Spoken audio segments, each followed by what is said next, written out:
Welcome back to my YouTube channel guys. एक बार फिर से स्वागत करता हूं मैं आपको अपने यूट्यूब चैनल पे। तो कल की वीडियो में मैंने आपको सैयद वंश के बारे में विस्तार पूर्वक जानकारी दी थी और आज की वीडियो में आपको लोधी वंश के बारे में विस्तार पूर्वक जानकारी दूंगा। ठीक है, और हाँ, मैंने इस वीडियो में वही क्वेश्चन सिलेक्ट किए हैं जो हर बार पेपर में पूछे गए हैं। ठीक है, सो वीडियो स्टार्ट करते हैं लोधी वंश के बारे में। देखिएगा, लोधी वंश की स्थापना बहलोल लोधी ने 1451 में की थी। एक्चुअली सबसे पहले आपको ये पता होना चाहिए जो है लोधी वंश कब से कब तक चला था। तो 1451 से लेकर 1526 तक। ठीक है, very very most important question. ठीक है, कब से कब तक चला था? तो 1451 से 1526। ठीक है, नेक्स्ट पॉइंट देखिएगा, लोधी वंश की स्थापना बहलोल लोधी ने 1451 में की थी। किसने की थी? ये बहुत बार एग्जाम में पूछा गया है कि लोधी वंश की स्थापना किसने की थी? तो बहलोल लोधी ने की थी। किसने की थी?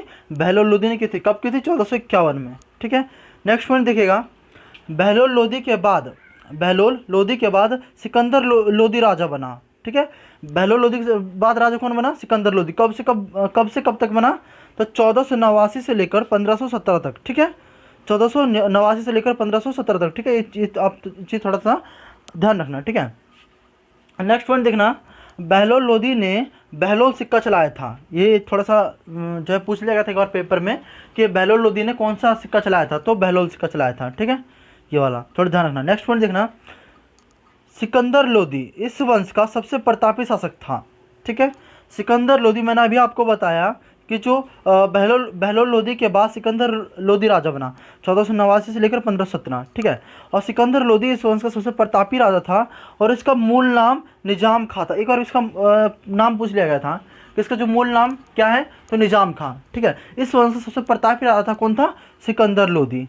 ठीक है, ध्यान रखना, इंपॉर्टेंट है। नेक्स्ट पॉइंट देखना, सिकंदर लोधी ने 1504 ईस्वी में आगरा शहर की स्थापना की थी। Very very most important question ये वाला, वो बहुत ज़्यादा इंपॉर्टेंट क्वेश्चन है ये वाला। ठीक है, ध्यान रखना, 1504 में 1504 ईस्वी में आगरा शहर की स्थापना की गई थी। किसके द्वारा? सिकंदर लोधी के द्वारा। ठीक है, ये क्वेश्चन आ चुका है पेपर में। ठीक है, नेक्स्ट पॉइंट देखना, और 1506 ईस्वी में, देखो 1504 ईस्वी में इन्होंने स्थापना करी और 1506 ईस्वी में इन्होंने आगरा को अपनी राजधानी बना ली। 2 साल बाद ही। ठीक है, आगरा को इन्होंने क्या बना ली? अपनी राजधानी बना ली। नेक्स्ट पॉइंट देखना, सिकंदर लोधी ने भूमि मापने के लिए गज ए सिकंदरी चलाया था। क्या चलाया था? गज ए सिकंदरी चलाया था। क्या चलाया था? गज ए सिकंदरी। ठीक है, नेक्स्ट पॉइंट देखना, सिकंदर का उपनाम, सिकंदर का जो दूसरा उपनाम था वो गुलरुखी था। क्या था? गुलरुखी। एक बार पूछ लिया गया था पेपर में। ठीक है, अभी मैंने आपको बताया कि सिकंदर का मूल नाम क्या था। देखो, मूल नाम और उपनाम में दोनों अंतर है। ठीक है, थोड़ा सा इस पर थोड़ा ध्यान देना। मूल नाम क्या था? निजाम खां, और उपनाम क्या है? तो गुलरुखी। ठीक है, वह फारसी भाषा में अपनी कविता लिखता था। कौन लिखता था? तो सिकंदर। ठीक है, और उसका मूल नाम गुलरुखी था। वह फारसी भाषा में अपनी कविता लिखता था। कौन? Sikandar. Very very most important question. ठीक है, नेक्स्ट पॉइंट देखना, इब्राहिम लोधी इस वंश का सबसे अंतिम शासक था। जी हाँ, इब्राहिम लोधी इस वंश का सबसे अंतिम शासक था। इब्राहिम लोधी एक्चुअली में क्या हुआ, हम आपको थोड़ा बताना चाहते हैं। देखो, 21 अप्रैल 1526 ईस्वी में क्या हुआ? 21 अप्रैल 1526 में पानीपत का प्रथम युद्ध हुआ। ठीक है, किसके किसके बीच हुआ? बाबर और इब्राहिम लोधी के बीच। और मैं आपको एक चीज़ और बता दूं, इस युद्ध में जो है इब्राहिम लोधी मारा गया था। एक्चुअली इब्राहिम लोधी के पास बाबर के मुकाबले बहुत अधिक मात्रा में सेना थी, लेकिन फिर भी इब्राहिम लोधी जो है बाबर से हार गया। क्यों हार गया? देखो, आगे पढ़ेंगे इस बारे में। और हाँ, एक चीज़ और, जो है इब्राहिम लोधी को युद्ध स्थल पर मारा जाने वाला पहला राजा माना जाता है। किसको? इब्राहिम लोधी को। ठीक है, ये चीज़ थोड़ा ध्यान रखना। नेक्स्ट पॉइंट देखना, जो है, एक मिनट, थोड़ा सा एक्चुअली में ये दादर बाय मिस्टेक लिख गया। एक्चुअली बाबर है ये। क्या है? बाबर। ठीक है, बाबर। ठीक है, बाबर को पंजाब के राजा दौलताबाद और इब्राहिम लोधी के चाचा आलम खान ने बाबर को भारत बुलाया था। एक्चुअली में क्या, मैं आपको थोड़ा सा बताऊँ इसके बारे में।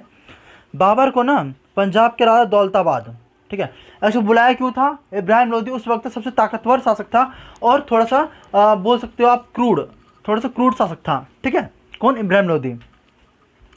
तो जो पंजाब के जो राजा थे दौलताबाद और इब्राहिम लोधी के चाचा क्या नाम था? आलम खां। ठीक है, इब्राहिम लोधी को अपने चाचा आलम खां ने बाबर को भारत बुलाया था। ठीक है, एक्चुअली में इन दोनों क्या मानना था कि अगर बाबर आएगा ना तो हम क्या करेगा, इब्राहिम लोदी को हरा के और थोड़ा सा लूट पाट के और लेके चला जाएगा यहाँ से, भारत से इब्राहिम लोदी को हराएगा और थोड़ा धन लूट के चला जाएगा वो। लेकिन ऐसा नहीं हुआ, ठीक है।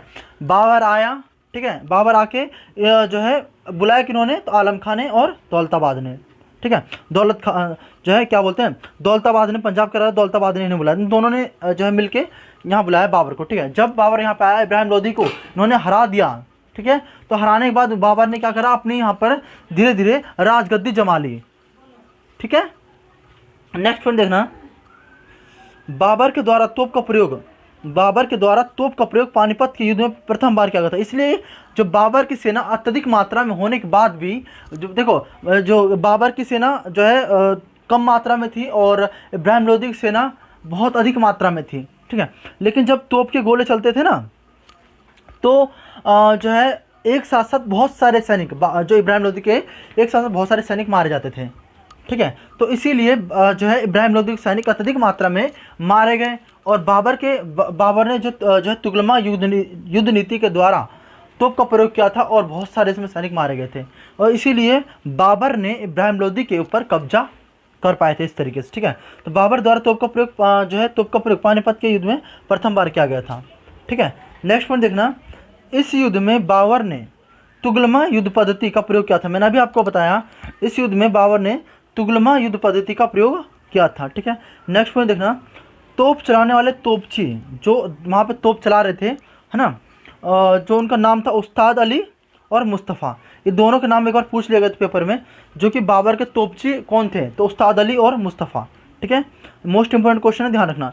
नेक्स्ट पॉइंट देखो, सल्तनत काल में, अब देखो जो सल्तनत काल में, अब देखो यहाँ तक बाबर का हिस्ट्री इतिहास खत्म होगा, यहाँ से ज़्यादा आपसे क्वेश्चन नहीं पूछा जाएगा। अब मैं वो बता रहा हूँ जो सल्तनत काल में किसको किसको किस किस नाम से जाना जाता था, क्योंकि ये क्वेश्चन भी बहुत बार पेपर में पूछ लिया गया है, ठीक है। सल्तनत काल में मंत्री परिषद को मजलिस ए खलवत कहा जाता था, किसको, मंत्री परिषद को, ठीक है। सल्तनत काल में मंत्री परिषद को क्या कहा जाता था, मजलिस ए खलवत। Very very most important question, ठीक है। नेक्स्ट क्वेश्चन देखो, जो है प्रधानमंत्री को वजीर, प्रधानमंत्री क्या कहा जाता था, वजीर, प्रधानमंत्री को वजीर कहा जाता था, ठीक है। और मुसलमानों से ले जाने वाले भूमि पर भूमि कर अक्ष कर क्या जाता था। एक्चुअली में क्या ये, जो भी मुसलमानों से जो टैक्स लेते थे ना उस वक्त के राजा, उसको उक्ष कर के नाम से जाना जाता था, ठीक है। थोड़ा सा इंपॉर्टेंट पॉइंट है, ध्यान रखना। नेक्स्ट पॉइंट देखना, अब मैं आपको इसके बारे में थोड़ा सा मैं और बताने की कोशिश करूँगा, ठीक है। गैर मुसलमानों से लिया जाने वाला कर खराज कहलाता था, ठीक है। मुसलमानों से लिया जाने वाला कर क्या कहलाता था, उक्ष, ठीक है। और गैर मुसलमानों यानी हिंदुओं से लिया जाने वाला कर क्या कहलाता था, खराज, ठीक है। ध्यान रखना इंपॉर्टेंट है। और धनवान मुसलमानों से लिया जाने वाला टैक्स जकात कहलाता था। जो वहाँ के जो प्रसिद्ध और धनवान मुस्लिम थे उनसे जो टैक्स लेते थे उनको जाकात कहते थे। क्या कहते थे, जाकात, ठीक है। इंपॉर्टेंट है, very very most important question, ध्यान रखना आप, क्या कहते थे, जाकात कहते थे, ठीक है। नेक्स्ट पॉइंट देखना, ब्राह्मणों पर या हिंदुओं पर लगाया जाने वाला कर जजिया कर कहलाता था, ठीक है। थोड़ा सा मैं आपको जजिया कर के बारे में भी आपको बताने की कोशिश करूँगा हल्का सा। तो ब्राह्मणों या हिंदुओं पर लगाए जाने वाले कर को जजिया कर कहा जाता था। कौन सा कर कहा जाता था, जजिया कर, ठीक है। सल्तनत काल में लूट के भाग को खम्ब कहा जाता था। लूट के भाग को क्या कहा जाता था, खम्ब। इसमें एक्चुअली में क्या होता था, जो भी सपोज डेट मान चलो एक राजा ने अपने दूसरे राजा के ऊपर यानी कि अपने पड़ोसी देश के राजा के ऊपर आक्रमण कर दिया और जो भी वहाँ पर लूट का सामान मिला, ठीक है, वो वहाँ से लेके आ गए और उसमें से ये लगा लो कि उसका आधा % राजा को मिल जाता था, ठीक है, और आधा उसमें जो जनता ले लेती थी, ठीक है। नेक्स्ट पॉइंट देखना, सेना का संगठन दशमलव प्रणाली में क्या गया था। Very very most important question, ये क्वेश्चन पूछा गया है पेपर में, ठीक है। कि सेना का संगठन, सल्तनत काल में सेना का संगठन कौन सी प्रणाली में क्या गया था, तो दशमलव प्रणाली में। Very very most important question है, ठीक है। नेक्स्ट पॉइंट देखना, एकता प्रथा को सर्वप्रथम इल्तुतमिश ने शुरू किया था। मैंने आपको बताया था एकता प्रथा को जो प्रारंभ करने वाला कौन था, इल्तुतमिश, ठीक है। और फिर आगे चल के एकता प्रथा को अलाउद्दीन खिलजी ने बंद करवा दिया था, ठीक है। किसने बंद करा दिया, अलाउद्दीन खिलजी ने। लेकिन एकता प्रथा का पुनः जो है फिरोज शाह तुगलक ने शुरू करवा दिया था। ठीक है।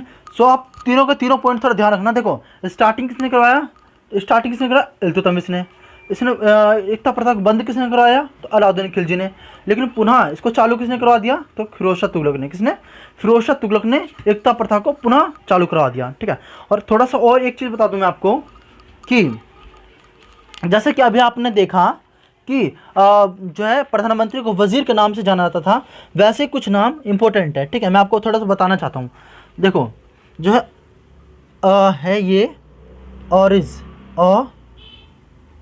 ठीक है, औरिज ए मुमालिक, औरिज ए मुमालिक को सैन्य विभाग का प्रधान कहा जाता था। क्या कहा जाता था, सैन्य विभाग का प्रधान। दूसरा देखो, दूसरा है दवीर